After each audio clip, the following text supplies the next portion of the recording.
O'zbekiston xalq yozuvchisi Mir Muhsinni 105 yillik tavallud kuni munosabati bilan men sizlarga Mir Muhsinni Xo'jand qal'asi kitobini bibliografik sharhlab bermoqchiman.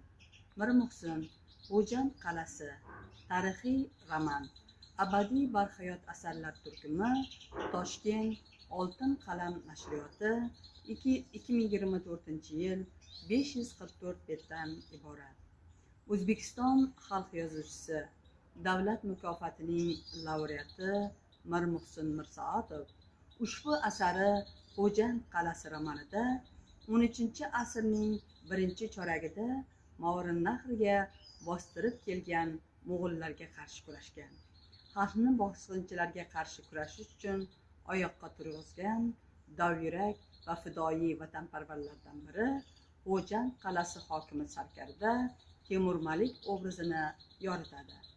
Shuningdek, asarda insoniy munosabatlar, adolat mezonlari, vatan saodati, sevgi, sadoqat, do'stlik rishtalari yorqin uslubda tasvirlangan. Ushbu kitob siz aziz kitobxonlarga manzur bo'ladi degan umiddamiz.